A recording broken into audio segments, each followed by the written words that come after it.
নমস্কার বন্ধুরা, deep study চ্যানেলের পক্ষ থেকে আপনাদের সকলকে জানাই স্বাগতম। আজকে আবারও আমি টিটেট পেপার 1 এর জন্য পেডাগজি থেকে বাছাই করা মোস্ট ইম্পর্ট্যান্ট 30 কোয়েশ্চেন্স নিয়ে এসেছি। আশা করছি এই ভিডিওটা আপনাদের এক্সাম প্রিপারেশনের জন্য অনেকটা হেল্পফুল হবে। শুরু করছি আজকের ভিডিওর প্রথম কোয়েশ্চেন্স দিয়ে, যেখানে বলা হয়েছে সাইকোলজি শব্দটি কোন ভাষা থেকে ইংরেজিতে এসেছে। তো মোস্ট ইম্পর্টেন্ট এই কোয়েশ্চেনটা আপনারা নিশ্চয়ই অবগত আছেন যে এই ধরনের কোয়েশ্চেন কিন্তু টিটেটের ক্ষেত্রে আসে। তো সেই উদ্দেশ্যকে মাথায় রেখে আমি এই ধরনের কোয়েশ্চেন তুলে ধরেছি। তো এটা সঠিক আনসার হবে গ্রিক, ঠিক আছে। এরপর আমরা মুভ করছি 2 নম্বর কোয়েশ্চেন, যেখানে বলা হয়েছে প্রজেক্টিভ কেমিক্যাল দ্বারা ব্যক্তির কী পরিমাপ করা হয়। তো প্রজেক্টিভ কেমিক্যাল দ্বারা ব্যক্তির ব্যক্তিত্বকে পরিমাপ করা হয়ে থাকে। তারপর আমরা মুভ করছি 3 নম্বর কোয়েশ্চেন, যেখানে বলা আছে মন্তেশ্বরী স্কুলে শিক্ষাদানের প্রধান উপাদান কী। মন্তেশ্বরী স্কুলে শিক্ষাদানের প্রধান যে উপাদান হচ্ছে সেটা হচ্ছে খেলা ও সঙ্গীত, ঠিক আছে। খেলা ও সঙ্গীতের মাধ্যমেই মন্তেশ্বরী স্কুলে শিক্ষা প্রদান করা হয়ে থাকে। তারপর আমরা মুভ করছি 4 নম্বর কোয়েশ্চেন, যেখানে বলা হয়েছে আত্মশোধনকারী শিক্ষামূলক সরঞ্জাম কোন পদ্ধতিতে ব্যবহার করা হয়। তো আত্মশোধনকারী শিক্ষামূলক সরঞ্জাম যে পদ্ধতিতে ব্যবহার করা হয় সেটা হচ্ছে মন্তেশ্বরী পদ্ধতির মাধ্যমে, ঠিক আছে।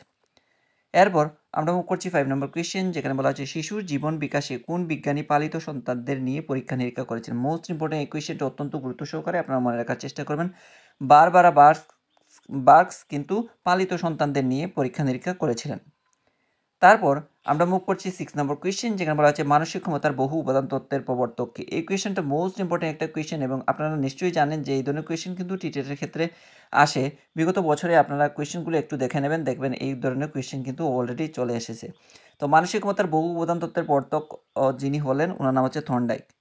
তারপর আমরা মুভ করছি 7 নম্বর কোয়েশ্চেন, যেখানে বলা হচ্ছে মনোবিদ রস মনোযোগকে কয় ভাগে ভাগ করেছেন। তো মনোবিদ রস মনোযোগকে যতটি ভাগে ভাগ করেছিলেন ভাগটা হচ্ছে 2 ভাগ, ঠিক আছে। এরপর আমরা মুভ করছি 8 নম্বর কোয়েশ্চেন, যেখানে বলা হচ্ছে গণতান্ত্রিক শিক্ষা কাকে বলে। তো গণতান্ত্রিক শিক্ষা আমরা তাকেই বলবো জাতি ধর্ম নির্বিশেষে যে শিক্ষা ব্যবস্থা গড়ে উঠেছে সেটাকেই গণতান্ত্রিক শিক্ষা বলা হয়। তারপর আমরা মুভ করছি 9 নম্বর কোয়েশ্চেন, যেখানে বলা হচ্ছে কিন্টার গার্টেন শব্দটির অর্থ কী। তো মনে রাখবেন কিন্টার গার্টেন শব্দটির অর্থ হচ্ছে শিশু উদ্যান, হচ্ছে কিন্টার গার্টেন। এরপর আমরা মুভ করছি 10 নম্বর কোয়েশ্চেন, যেখানে বলা হচ্ছে প্রাথমিক শিক্ষার স্বরূপ বোঝাতে ইংরেজিতে কোন দুটি শব্দ ব্যবহার করা হয়। এই কোয়েশ্চেনটা কিন্তু মোস্ট ইম্পর্টেন্ট একটা কোয়েশ্চেন, মনে রাখার চেষ্টা করবেন। প্রাইমারি ও এলিমেন্টারি এই শব্দ দুটি কিন্তু প্রাথমিক শিক্ষার স্বরূপ বোঝাতে ব্যবহার করা হয়। তারপর আমরা মুভ করছি 11 নম্বর কোয়েশ্চেন, যেখানে বলা হয়েছে হেরিডিটি জিনিয়াস গ্রন্থটি কার লেখা। এই কোয়েশ্চেনটাও কিন্তু অত্যন্ত গুরুত্বপূর্ণ একটা কোয়েশ্চেন, আপনার খুবই ধৈর্য সহকারে এবং মনোযোগ সহকারে সেটা মাথায় ধরে রাখার চেষ্টা করবেন। তো হেরিডিটি জিনিয়াস গ্রন্থটি যিনি লিখেছেন ওনার নাম হচ্ছে ফ্রান্সিস গ্যালটন। তারপর আমরা মুভ করছি 12 নম্বর কোয়েশ্চেন, যেখানে বলা হচ্ছে জীবন বিকাশের কোন স্তরকে সুপ্তকাল বলা হয়। তো জীবন বিকাশের সুপ্তকাল বলা হয় থাকে সেটা হচ্ছে বাল্যকাল, যে সময়কাল সেই সময়টাকে সুপ্তকাল বলা হয়। তারপর আমরা মুভ করছি 13 নম্বর কোয়েশ্চেন, যেখানে বলা হচ্ছে কোন বিষয়টি আধুনিক শিক্ষাকে সবথেকে বেশি প্রভাবিত করেছে। তো কোন বিষয়টি আধুনিক শিক্ষাকে সবথেকে বেশি প্রভাবিত করেছে সেটা হচ্ছে মনোবিজ্ঞান। মনোবিজ্ঞান কিন্তু আধুনিক শিক্ষাকে সবথেকে বেশি প্রভাবিত করেছে। তারপর আমরা মুভ করছি 14 নম্বর কোয়েশ্চেন, যেখানে বলা হয়েছে পর্যবেক্ষণ দ্বারা সংগৃহীত জ্ঞানকে কি বলা হয়। তো পর্যবেক্ষণের দ্বারা যে জ্ঞান সংগৃহীত হয় সেটা হচ্ছে কি এসপিরিক্যাল জ্ঞান, ঠিক আছে। এসপিরিক্যাল জ্ঞান হয়ে যাবে এই কোয়েশ্চেনের এগেনস্টে কারেক্ট আনসার। তারপর আমরা মুভ করছি 15 নম্বর কোয়েশ্চেন, যেখানে বলা আছে প্রথম কে শিক্ষণ তত্ত্ব প্রদান করেন। তো প্রথম যিনি শিক্ষণ তত্ত্ব প্রদান করেছিলেন ওনার নাম হচ্ছে হার্বার্ট স্পেন্সার, ঠিক আছে, হার্বার্ট স্পেন্সার। এরপর আমরা মুভ করছি 16 নম্বর কোয়েশ্চেন, যেখানে বলা আছে কোনো নতুন পাঠ শুরুতে কোন পদ্ধতি সঠিক বলে গণ্য হয়। তো কোনো নতুন পাঠ শুরুতে যে পদ্ধতি সঠিক বলে গণ্য হয় সেটা হচ্ছে প্রশ্নকরণ পদ্ধতি, ঠিক আছে। এই কোয়েশ্চেনটা কিন্তু অত্যন্ত গুরুত্বপূর্ণ কোয়েশ্চেন, মনে রাখার চেষ্টা করবেন। তারপর আমরা মুভ করছি 17 নম্বর কোয়েশ্চেন, যেখানে বলা আছে ক্লাসের দুর্বল ছাত্রদের জন্য কোন কৌশল সঠিক। তো ক্লাসের দুর্বল ছাত্রদের জন্য যে কৌশলটা সবচেয়ে সঠিক সেটা হচ্ছে প্রকল্প পদ্ধতিটা সবচেয়ে সঠিক। এরপর আমরা মুভ করছি 18 নম্বর কোয়েশ্চেন, শিশুর ভুলে যাওয়ার প্রবণতাকে কি বলা হয়। এই কোয়েশ্চেনটা মোস্ট ইম্পর্টেন্ট একটা কোয়েশ্চেন, মনে রাখার চেষ্টা করবেন। অ্যামেনেশিয়া বলা হয় তাকে শিশুর ভুলে যাওয়ার প্রবণতাকে। তারপর 19 নম্বর কোয়েশ্চেন, নিউ রিডাকশন তত্ত্বের প্রবক্তাকে। নিউ রিডাকশন তত্ত্বের প্রবক্তা হচ্ছেন হাল। তারপর 20 নম্বর কোয়েশ্চেন, যেখানে বলা হচ্ছে শিশুর আবেগ নিয়ে পরীক্ষা করেছেন এমন একজন মনোবিদের নাম কি। ওনার নাম হচ্ছে ক্যাথারিন ব্রিজেস, ঠিক আছে। ক্যাথারিন ব্রিজেস হবে এই কোয়েশ্চেন এগেনস্টে কারেক্ট আনসার।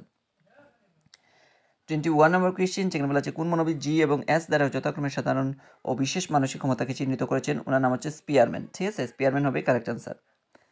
তারপর 22 নম্বর কোয়েশ্চেন যেখানে বলা আছে কে সিদ্ধান্ত দিয়েছিলেন যে দক্ষতা এক প্রজন্ম থেকে অন্য প্রজন্মের দিকে ধাবিত হয়, সেটা হচ্ছে গ্যালটন। গ্যালটন কিন্তু দিয়েছিলেন যে দক্ষতা এক প্রজন্ম থেকে অন্য প্রজন্মের দিকে ধাবিত হয়। এই কোয়েশ্চেনটা কিন্তু অত্যন্ত গুরুত্বপূর্ণ একটা কোয়েশ্চেন, অবশ্যই আপনারা ধৈর্য সহকারে সেটা মাথায় ধরে রাখার চেষ্টা করবেন, কারণ যখনই এক্সামে এই ধরনের কোয়েশ্চেন আসবে আমরা যাতে সঠিক উত্তরটা অনায়াসে নির্বাচন করতে পারি।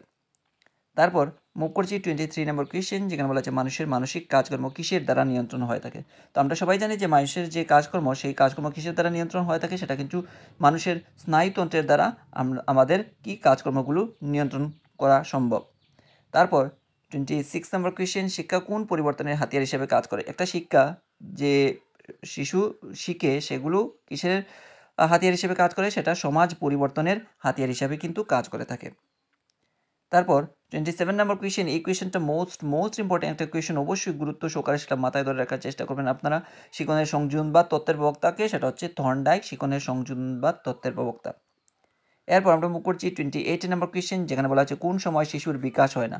তো শিশুর বিকাশ হয় না যখন শিশু মাতৃগর্ভে থাকে, অর্থাৎ প্রসবের সময় কিন্তু তার মধ্যে, মাতৃগর্ভে তো হয় কিন্তু প্রসবের সময় তার মধ্যে কোনো ধরনের বিকাশ হয় না।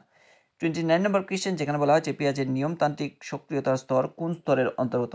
তো পেঁয়াজের নিয়মতান্ত্রিক সক্রিয়তার স্তর যে স্তরের অন্তর্গত সেটা হচ্ছে তার চতুর্থ স্তর, ঠিক আছে। চতুর্থ স্তরই হচ্ছে পেঁয়াজের নিয়মতান্ত্রিক সক্রিয়তার স্তর। এই কোয়েশ্চেনটা কিন্তু অত্যন্ত গুরুত্বপূর্ণ একটা কোয়েশ্চেন, এবং এই ধরনের কোয়েশ্চেন কিন্তু টেট পেপার 1 কিংবা আমরা যদি পেপার 2 এর কোথাও দেখি এই ধরনের কোয়েশ্চেন কিন্তু আমরা লক্ষ্য করতে পারি। তো সেই উদ্দেশ্যকে মাথায় রেখে কিন্তু এই ধরনের কোয়েশ্চেন আমি পুট করেছি। তারপর আমরা মুভ করছি 30 নম্বর কোয়েশ্চেন যেখানে বলা হয়েছে বুদ্ধির বাছাই তত্ত্বের প্রবক্তাকে। তো বুদ্ধির বাছাই তত্ত্বের প্রবক্তা যিনি হচ্ছেন ওনার নাম হচ্ছে থমসন, ঠিক আছে। একটু গুরুত্ব সহকারে সেই কোয়েশ্চেন আনসারগুলো আপনারা মনে রাখার চেষ্টা করবেন। আর আমি এই ভিডিওতে প্রত্যেকটা কোয়েশ্চেনই ইম্পর্টেন্ট এবং এক্সাম ওরিয়েন্টেড আর ইউনিক রাখার চেষ্টা করেছি, যাতে করে আপনারা যখনই এক্সামে কোয়েশ্চেন আসবে যাতে কোনো ধরনের কনফিউশনের শিকার না হন এবং সঠিক আনসারটা অনায়াসে নির্বাচন করতে সমর্থ হন, ঠিক আছে। তো সেই উদ্দেশ্যকেই মাথায় রেখে কিন্তু আমি আজকের এই ভিডিওটা বানিয়েছি। আশা করছি এই ভিডিওটা আপনাদের এক্সাম প্রিপারেশনের জন্য অনেকটা হেল্পফুল হয়েছে। আর যদি এই ভিডিওটা আপনাদের এক্সাম প্রিপারেশনের জন্য কিছুটা হলেও কাজে আসে তাহলে অবশ্যই একটা লাইক, কমেন্ট, শেয়ার এবং সাবস্ক্রাইব করে দিয়ে ডিপ স্টাডি চ্যানেলের সঙ্গে জুড়ে থাকার চেষ্টা করবেন। ধন্যবাদ সবাইকে। আপনারা সবাই ভালো থাকুন, সুস্থ থাকুন আর সুস্থভাবে আপনাদের এক্সাম প্রিপারেশনকেও চালিয়ে নিয়ে যান এই কামনাই করছি। দেখা হবে পরবর্তী আরও একটি নতুন ভিডিওর সঙ্গে।